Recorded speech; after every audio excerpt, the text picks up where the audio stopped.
요압에 의해서 다윗 왕은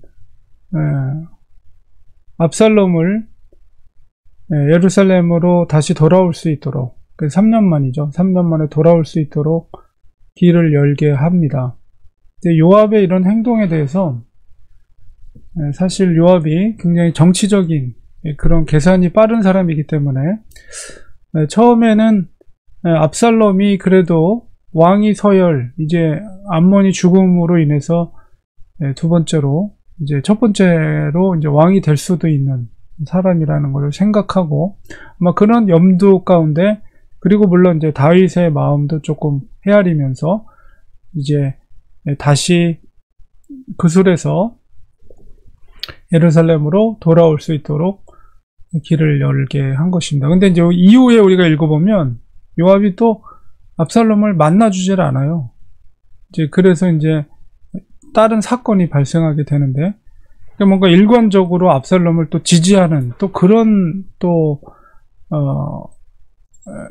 그렇게 행동하지 않는 것을 또 보게 됩니다. 그러니까 그 상황 속에서 성경은 다 표현하지는 않고 있지만은 다윗이 아마도 그런 고민을 했던 것 같아요. 압살롬이 과연 왕이 될 수 있을 것인가? 형제를 죽이고, 아무리 자기 여동생을 겁탈했다고 하더라도 형제를 죽이고 그렇게 왕의 자리에 설 수 있는 자인가? 이런 것에 대해서 다윗 왕도 고민을 많이 했겠죠. 그리고 그 과정 속에서 압살롬이 아버지에 대한 실망이라든가 이런 것들 오늘은 특별히 본문 속에서는 압살롬이 얼마나 그 외모적으로 아름다운가를 이제 칭찬하고 있는데요. 물론 성경이 칭찬하는 건 아니고 많은 사람들이, 온 이스라엘 가운데 압살롬같이 아름다움으로 크게 칭찬받는 자가 없었다. 그러니까 비록 압살롬이 형을 죽였지만 여전히 압살롬에 대해서 지지하는, 그 이스라엘 사람들 가운데 지지하는 사람들이 많았다라는 것을 짐작할 수가 있습니다. 그리고 사람들은 대부분 눈에 보이는 것에 1차적으로 마음에 끌리게 돼 있거든요. 그러니까 압살롬이 굉장히 외모가 출중하고, 그러니까 다윗도 굉장히 잘생긴 외모로 표현을 했고, 그 다음에 달매의 딸도 아마 아름다운 여인이었던 것 같아요. 그러니까 그 사이에서 태어난 압살롬이 굉장히 신체적으로 아주 아름다운 몸을 가지고 있었던 것 같습니다. 그리고 남자에게 있어서 이렇게 머리카락이라든가 이런 것들이 매력적이죠. 그래서 얼마나 이 숱이 많으면 1년에 한 번씩 머리를 깎을 때마다 그 깎은 머리를 무게를 재보니까 200세겔이었다. 그러니까 오늘날 수치로 계산해 보면 한 2.6kg 정도? 굉장히 무거운 거죠. 자른 머리카락이 그만큼 많았다는 것은. 그만큼 머리의 숱이 굉장히 많았던, 그래서 외모적으로 봤을 때 아주 매력적인 그런 사람이었고, 그 다음에 그의 자녀들을 보면 아들이 셋, 그리고 딸이 하나를 낳았는데 딸의 이름을 다말이라, 자기 여동생 이름과 똑같이 다말이라는 이름을 짓고, 그는 얼굴이 아름다운 여자더라, 이렇게 성경이 기록할 정도면 굉장한 그 딸이, 다말이라는 딸이 미인이었다는 것을 우리가 짐작할 수가 있습니다. 그러니까 혈통적으로 굉장히 아름다운 혈통을 가지고 있었다. 그러니까 백성들이, 그러니까 하나님은 중심을 보지만 사람은 어떻습니까? 중심보다는 일단은 외모. 그러니까 뭐 잘못해도 외모가 좀 아주 출중한 사람은 뭔가 이렇게 용서해 주려고 그러고, 외모가 출중하지 않으면은 조금 더 평가에서 뒤떨어지고, 이게 인간의 마음이잖아요. 인간이 좀 외모를 중시하려는 그 기본적인 성향들이 있어요.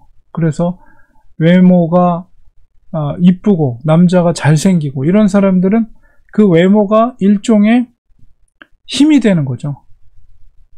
그래서 사람들한테 호감을 받고, 사람들의 외모가 아주 미인인 여인이나 아니면 외모가 출중한 잘생긴 남자들이나 이런 사람들은 사람들이 많이 따르기도 하고, 그 사람들을 되게 좋게 봐줘요.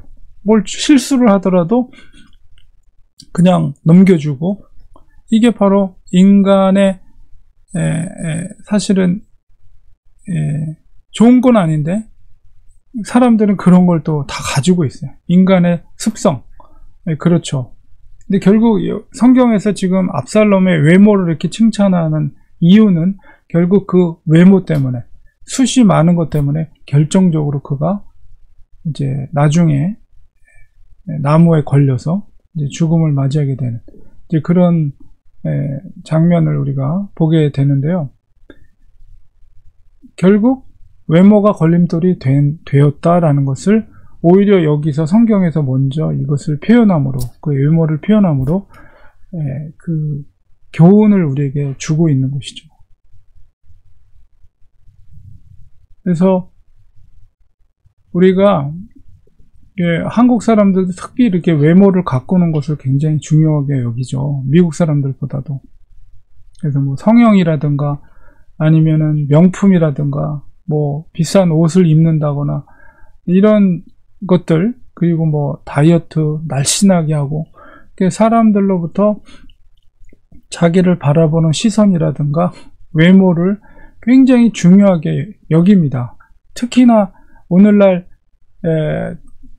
연예, TV상에서 나타나는 그 사람들을 보는 것이 사람의 외모를 중요하게 여기잖아요. 사람을 평가하고 인기를 얻는 이런 것들이 외모에서 많이 좌지우지 되는 것을 보게 됩니다. 그러나 정말 성경적인 가르침 속에서 외모보다 더 중요한 것은 내면의 아름다움을 가꾸는 것이라는 것을 우리는 꼭 기억해야 됩니다. 하나님은 외모를 보는 하나님이 아니라 바로 중심을 보세요. 그러니까 우리가 사람의 인기를 얻을 것인가, 아니면 하나님께 인정받는 사람이 될 것인가 라고 했을 때, 우리가 세상 사람들처럼 외모에다 너무 많은 것을, 마음을 신경을 쓰고 이러는 것은 결코 성경적인 것은 아닙니다. 물론 우리가 깨끗하게, 건강하게, 청결하게 유지하는 것, 또 옷도 깨끗하게 입는 것, 그 중요하지만은, 그러나 그것만큼 더 중요한 것은 우리의 내면의 아름다움을 가꾸는 것입니다. 다른 사람을 배려하는 마음, 그 성령의 9가지 열매가 우리 속에 풍성할 때 그 아름다움이야말로 진정한 하나님의 사람들, 바로 하나님의 인간을 지으신 그 아름다움, 하나님의 성품, 그러니까 하나님을 닮았다라는 것은 그 하나님의 성품을 닮은 것이에요.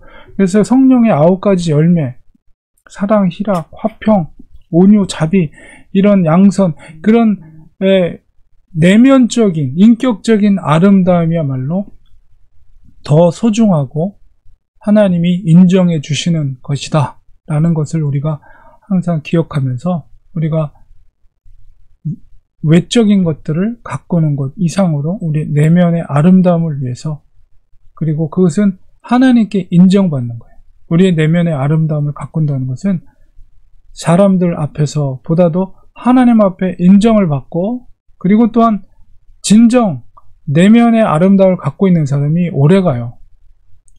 이 겉의 아름다움이라는 것은 아무리 열심히 잘 가꾼다 하더라도 세월의 흐름 속에서 어쩔 수 없이 변하게 돼 있어요. 그러나 이 내면의 아름다움이라는 것은 시간이 갈수록 더 빛을 내고 더 많은 영향력을 끼칠 수가 있습니다. 많은 사람들한테.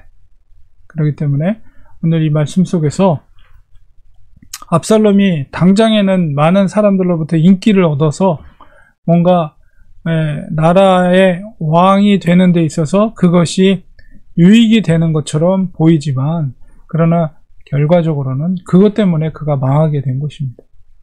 물론 그것 때문만은 아니지만 결정적으로 그 머리의 숱 때문에 이제 죽음을 맞이하게 되는 계기가 된다. 이것은 또 다른 이 사무엘서의 저자의 하나의 교훈을 우리에게 주고 있는 것입니다. 그래서 오늘 이 말씀 속에서 우리가 성령의 풍성한 열매가, 우리의 인격적인 아름다움이, 그리스도의 향기가 우리 속에서 많은 사람들에게 영향을 끼치고, 또 그 중심에는 하나님의 사랑이 있는 거죠. 그래서 복음을 전하고 그리스도를 전하고 그리스도의 사랑을 전하고 하나님의 인품, 하나님의 사랑을 전할 수 있는 우리 하나님의 자녀들이 되어야 되겠습니다. 기도하겠습니다.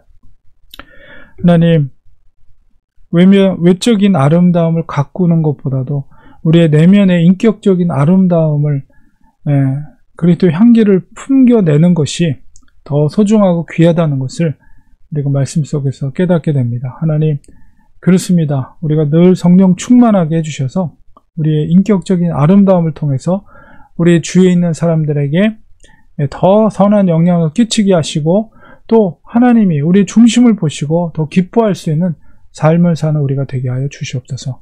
예수님의 이름으로 간절히 기도합니다. 아멘.